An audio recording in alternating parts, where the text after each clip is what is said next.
Assalamualaikum warahmatullahi wabarakatuh. Nama saya Muhammad Indra Riasa. NIM saya 210 20 25. Mata kuliah dasar-dasar penangkapan ikan. Saya dari program studi aquaculture Universitas Muhammadiyah Gresik. Di sini saya akan menjelaskan sedikit tentang budidaya ikan nila. Budidaya ikan nila.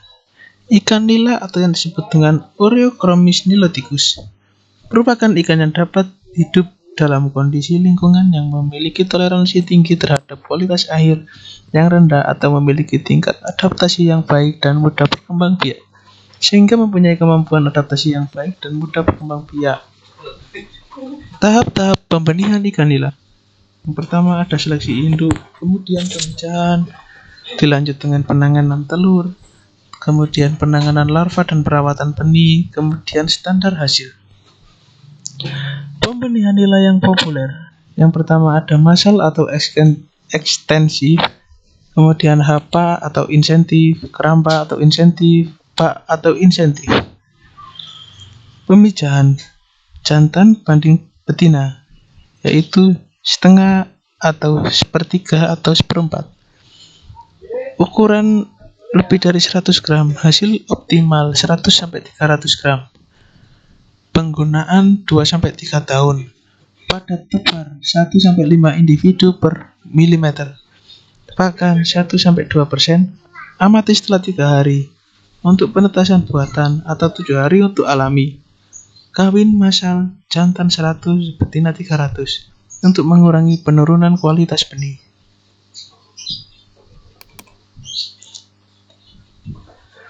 Karakteristik benih ikan yang berkualitas baik, yaitu ukuran dan bentuk tubuh benih ikan seragam. Benih terlihat aktif dan gesit, tidak cacat atau luka, tidak berpenyakit. Benih ikan merupakan salah satu komponen penentu keberhasilan dalam budidaya ikan.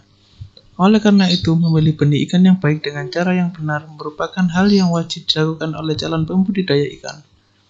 Ciri-ciri benih ikan yang baik yaitu sehat, gerakan lincah, tidak cacat atau sirip-siripnya lengkap, warna tubuh cerah, tidak membawa penyakit atau parasit, dan responsif terhadap pakan.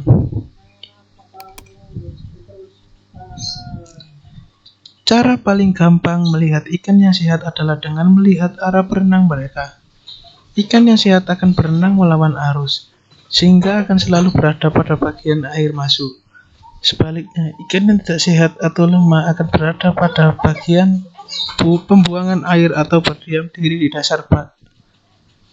Benih ikan yang berasal dari induk yang baru pertama kali memijah atau berasal dari induk-induk yang kecil sebaiknya juga dihindari. Benih dari induk-induk tersebut biasanya pertumbuhannya lambat, angka kematian tinggi, dan tidak dapat mencapai ukuran yang maksimal. Untuk itu, selalu pilih benih ikan dari tempat pembenihan yang dapat diandalkan. Misalnya yang telah memiliki sertifikasi CPIB atau cara pembenihan ikan yang baik, atau tempat pembenihan lain yang diyakini benar-benar memiliki induk unggul. Berikut adalah alat tangkap ikan nila. Yang pertama ada perangkap atau trap, yang kedua rawai, yang ketiga jaring insang atau gillnet yang lebih direkomendasikan.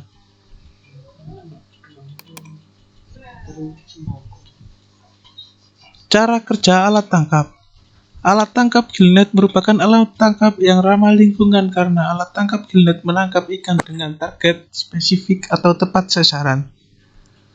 Untuk mengoperasikan alat tangkap ini, kita harus mengetahui terlebih dahulu atau mengenal jenis-jenis alat tangkap gillnet berdasarkan target tangkapan dan cara pengoperasiannya. Kegiatan tangkapan benih ikan menggunakan gillnet. Parameter lingkungan suatu perairan dan pengoperasian alat tangkap dapat mempengaruhi hasil tangkapan. Pada umumnya, hasil tangkapan yang didapat oleh nelayan setempat sudah dinanti oleh pedagang pengepul ikan setempat. Hasil tangkapan yang diperoleh kadang tidak memuaskan.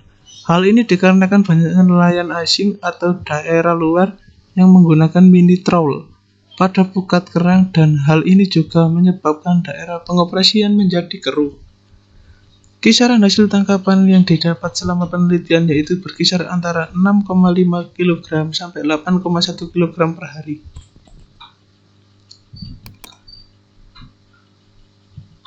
Cara budidaya nila, yaitu yang pertama adalah memilih benih ikan. Pemilihan benih merupakan faktor yang penting menentukan tingkat keberhasilan budidaya ikan nila. Kemudian persiapan kolam budidaya. Budidaya ikan nila bisa menggunakan berbagai jenis kolam, mulai dari kolam tanah, kolam semen, kolam terpal, jaring terapung, hingga tambak air payau. Kemudian penebaran benih ikan nila. Kolam yang telah terisi air sedalam 60-75 cm siap untuk ditebari benih ikan nila. Pada tebar kolam tanah untuk budidaya ikan nila sebanyak 15-30 ekor per milimeter, dengan asumsi ukuran benih sebesar 10-20 gram per ekor, dan akan dipanen dengan ukuran 300 gram per ekor.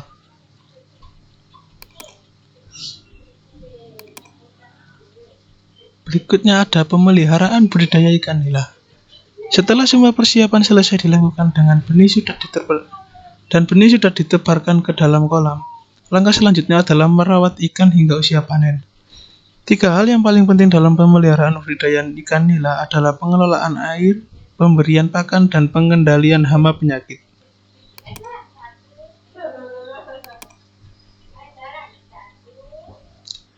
Pengelolaan air.